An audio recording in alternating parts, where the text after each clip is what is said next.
Next from Springfield, Governor Rauner is joined by Senate Minority Leader Radonio and House Minority Leader Jim Durkin as he laments the quote-unquote failure of the legislative session as a state budget still was not passed. This runs about 25 minutes. All right, good afternoon. Thank you for joining us today. Today, we end the spring session of the General Assembly in stunning failure. Stunning failure by the supermajority Democrats who control our legislature. The Democrats in the General Assembly have failed to pass a balanced budget. They have failed to pass reforms to protect our property taxpayers. They have failed to pass reforms on our pension system. They have failed to pass reforms to grow our economy and create more high-paying jobs. They have failed to pass reforms on our political system through term limits.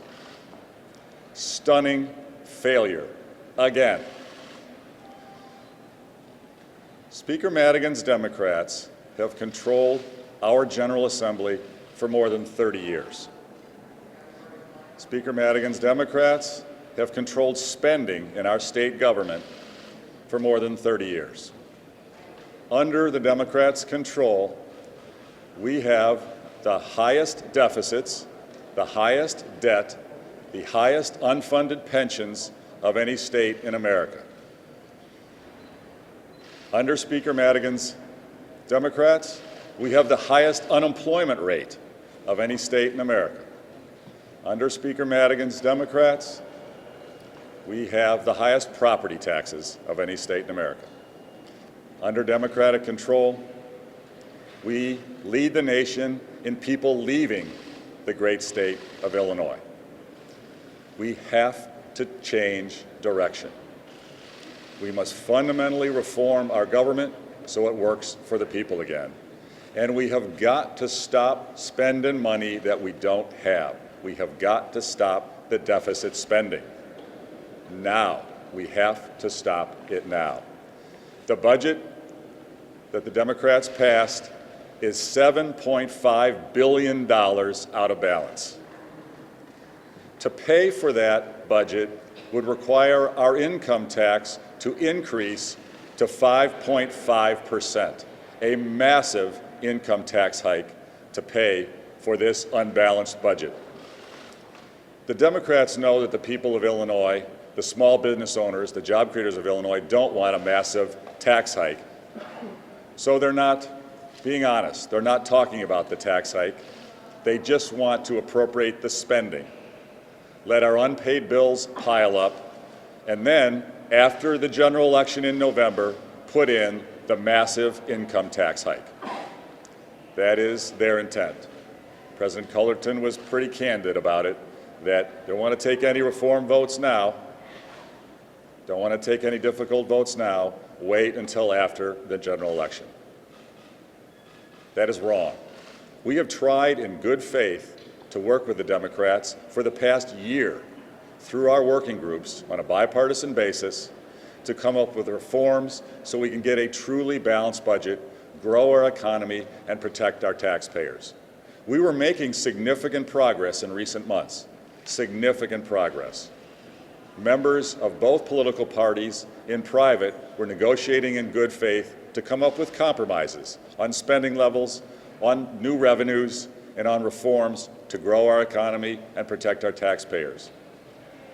Speaker Madigan became concerned in recent weeks that too much progress was being made. He was not ready to embrace reform, inserted himself in the process, slow-walked the budget groups, the working groups, and then President Cullerton on Friday gave us the word that the working groups could continue to function. That would be fine, and they'll continue to talk, but really no votes on these issues were going to be taken until after the general election. That was his word to us on Friday. At this point, it is essential that we give stability and confidence to our teachers in Illinois, to our school children in Illinois, and to the recipients of government services, our university system. our health care system, our correction system, our public safety system. We have got to have stability. These services must be continued to be provided. They cannot be held hostage for this unbalanced budget that will force a massive tax hike on the people of Illinois next winter. We can't hold our schools hostage for this massive tax hike. We can't hold our government services hostage for this massive tax hike. And President Cullerton was candid on Friday that they've been holding up operations funding to put pressure on our administration. They want pressure in our correction system. They want pressure in our healthcare system. They want pressure on our university system. That is wrong. It's not fair. We can't allow it. That's the reason we have introduced two bills. One, to fully fund our K-12 school system and our early childhood education system now, right now, with more money, 100% of the foundation level, K-12, as well as a hold harmless $105 million, so no school district will get less money under the current funding formula that the Democrats put in place in 2003. So Chicago will not get less money. No school district will get less money under the current funding formula that the Democrats put in 2003. And our schools can open on time, and we can give them the confidence and dependability they need, stability that the teachers deserve in Illinois, the school system, the parents, and the students deserve. We've also sponsored a bill today, this morning, to make sure that essential government services, our university system, our healthcare system, our correction system, our government operations that our citizens depend on can continue to function through January, which is the time frame that President Cullerton indicated would be the time frame that they'd be willing to negotiate a truly balanced budget and a broad-based compromise. So we are calling on the General Assembly, don't wait. Don't hold our schools hostage. Don't hold our government operations hostage. Don't hold the people of Illinois hostage. Pass these two bills now to bring stability to our state while we continue to negotiate in good faith on reforms with the working groups, and we get through this crisis. Hopefully we can come to a broad compromise before the general elections. We're going to try to do that. We will try every day, 7 days a week. But President Cullerton has indicated that really the time will ultimately come down to next winter after the election. So we've got to take action now to get us through to next winter. Here's the time. At this point, I'd like to turn it over to Leader Radonio to give her comments, as well as Leader Durkin. Thanks very much. Well, thank you. I think the governor has laid out the case for passing the two bills that we've introduced, the school funding bill and the bill that will allow the government to continue to operate and give stability and predictability to our schools in particular. A couple of points I want to emphasize. The bills that have been introduced are something we can afford. They are paid for. They are not pie in the sky.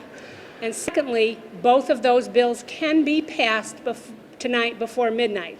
It is true we've introduced new bills, but there are vehicles in position in both chambers that can get the job done by midnight. We've seen in hundreds of examples where there's a will, there's a way.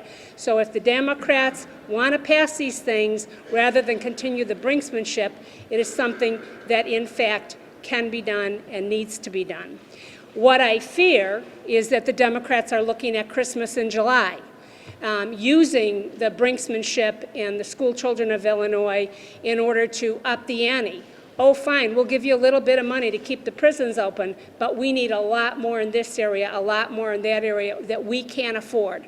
Again, going back to the fact what we've introduced is affordable. It doesn't set aside the need for further reform and an ultimately balanced budget. We'll continue along those lines. But if there's a sincere bone in the bodies of any rank-and-file Democrat, they will pressure their leaders to get this job done and get it done tonight. Leader Durkin? Sure. Thank you. We have approximately 6 hours left before we conclude this legislative session. We have time and time again over the past month worked with the Democrats, offered the Democrats that we will work with you in a bipartisan manner to accomplish a comprehensive balanced budget. Balanced. However, we know that over the last 24 hours that the Democrats have no other intention other than to pass their $7 billion unbalanced budget. That is reckless, it's irresponsible, it's a slap in the face to every Illinoisan, as it was last year. Now, with the bills that we've introduced today, there's 6 hours to get a stopgap funding mechanism done. As both the governor and also Leader Radonio have stated, it is fully funded. It's not based on IOU or script. This money will actually get to the people that are intended to benefit from this program: schools, higher ed, social service agencies, Department of Corrections. And more importantly, as the Democrats have been using all year an excuse that we are not going to negotiate on a budget because of the turnaround agenda items attached to it. There are turnaround agenda items attached to the legislation that has been introduced by myself and also by Senator Radonio. They no longer have that excuse. We have time to smooth this out, reconcile the bills with the issues that the Democrats have with it, and pass these out of the chambers by the end of the night. Now, we've seen this done time and time again, and we can actually work past midnight. I think it was done with the White Sox bill. It was actually 12:03, but it was 11:59. It was on the Journal. So the bottom line is, this legislature needs to stay in session. We should not gavel out anytime soon. We need to have the rank and file members of the Democrat caucus in the House and Senate demand that their leadership take these bills to committee, work with us, negotiate in these final hours to bring certainty to all Illinoisans while we can negotiate a larger, comprehensive, balanced budget. Thank you, Leader Durkin. Thank you, Leader Radonio. We'll open it up to questions. Does the stopgap come off the table today? We're focused on getting it passed today. There are bills, there is interest in both chambers to allow this to get passed. We have seen the majority Democrats introduced 500-page bills and vote on them within an hour or two. These issues, these stopgap issues, have all been debated, all been discussed for weeks and weeks. There's nothing new here. We could quickly get this done to bring certainty and stability to our government operations and to our teachers in our school system. But can you answer that question? I mean, what if it doesn't happen tonight? We're focused on getting it done today. And after that? Governor Edgar was interviewed by NPR Illinois, and he's looking at the entire year. He said what's been holding us up is the turnaround agenda, which Governor Rauner has been asserting. This is unique to have these other issues be part of the budget process. He's still saying that you putting those non-budget issues, he agrees with the Democrats that are non-budget issues on the table is what holds this whole thing up. Again, I don't want to revisit all the decisions made in the past that have created this problem. What I will say is that economic growth is the key to balanced budgets. Growing our economy is essential to having balanced budgets. If we don't grow our economy, we will never have truly balanced budgets. Our debt is too big. Our unfunded pensions are too big. Our property taxes are too high. We need reforms to grow the economy. And if we had just merely grown the great state of Illinois at the nation's average, and we should be growing way above the nation's average, but if we have been growing at the nation's average over the last 15 years, we would not have a deficit today. We would not need any tax hikes. We would have not any deficit because of economic growth. We would not have needed the 2011 tax hike. We would not have any unpaid bills. And we would have well over $10 billion more in the state treasury to fund our schools and our human services. Economic growth is the key, and our entire turnaround agenda is focused on value for taxpayers and, most importantly, economic growth, creating more jobs, higher incomes, more competitiveness for the Illinois economy so we can all prosper and have a higher quality of life for the people of Illinois. That's what we've got to have. It's clear we've been going the wrong direction for too many years, and our agenda is about turning that around, and that will lead to balanced budgets in the long run. Yeah, Mary. Why do folks perceive that as hurting the little guy? They don't, I don't know if you guys laid out the case, but that's the inference they make. That's the quick response. The special interest groups that donate to Speaker Madigan's organization don't want to change. The reality is family incomes on average have declined over the last 17 years. We are going in the wrong direction, and struggling families are hurting. Their property taxes are too high. They don't have enough job opportunities. The key to rising family incomes is a healthy, competitive economy, creating multiple jobs for people to choose from. That's what raises family incomes. And some have said, well, it hurts the middle class, or it's a race to the bottom to have these types of reforms. I hear that very frequently. The tragedy is, look at the other states that have more pro-growth, pro-turnaround agenda items in their policy. Texas, Tennessee, Indiana. They are growing faster than us. And factory workers in Texas, which many people say, well, that's an anti-worker state, that's a pro-business state. Factory workers in Texas make more money than factory workers in Illinois. Factory workers in Indiana, when you adjust for the cost of living, make more than here in Illinois. We've got to change, and economic growth raises everybody's incomes. The special interest groups that like the status quo, they're spinning things that are just not true. Thank you. You told everyone behind you to vote no on the K-12 bill last year, and then you went ahead and signed it. And now this year, everyone's getting ready, maybe to open the schools on time. Isn't the message 2 years in a row? If Democrats wait out the governor will blink on K-12 and open the schools on time, no matter what. The reason we're calling for school bill to be separate is so the Democrats can't hold our schools hostage. We knew they were going to try it last year. That's the reason I went ahead and signed that piece of the budget and separated it out. That's the reason we've called for the school bill to be sent to us clean. And we can see, obviously, the Democrats want to hold our schools hostage. They want to hold our teachers hostage because this year they made sure the school bill was integrated inside the out-of-balance budget, the unaffordable, unconstitutional budget. They integrated it because they want to hold our schools hostage. That's not fair. It's not right. It's not fair to our kids. It's not fair to our teachers. We've got to separate education out. We can all debate reforms. We can all debate the unfunded, out-of-balance budget, but we must put more money in our schools to protect our teachers and our students. This bill to protect our schools should pass clean and separately now, right today. There's no reason to delay. Our schools need predictability and stability. Same thing for our university system. Same thing for our healthcare system. Same thing for our correction system. They deserve stability. They should not be held hostage this summer while the rest of the negotiations go on. President Culleton made it clear the reform negotiations and the true balanced budget negotiations and votes shouldn't happen until after the election. If that's true, we need to take action now to have stability through January, and that's what our bills do. Your administration warrants the state and suburb rating down. We'll discuss the issues around the sessions in the coming days. The Speaker has said that he would like his chamber to come into session every Wednesday going forward. I'm here in Springfield virtually every day, and we will accommodate whatever works for this schedule. We've got to keep the negotiations going, and we've got to find broad compromises, and the more we work, the more we talk, I think the better. Governor, your administration has warned that if this impasse continues, and if an unbalanced budget that the state can suffer downgrades in its bond rating, if that happens, will the state continue to sell bonds? I don't want to speculate about bond ratings. I don't work for bond rating agencies. I work for the people of Illinois. We are going to get balanced budgets for our state. We're going to get a strong economy for our state. We're going to get the best schools in America for our state.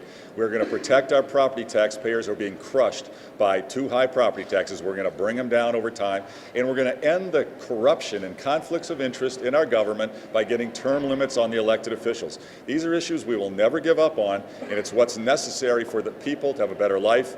And bond ratings will follow good results. What about borrowing? You mentioned that this is a political fight and it's to do with largely the Democratic side. But isn't it larger than that? Isn't this about ensuring that you do not have the successive terms at all and Democrats keep their control?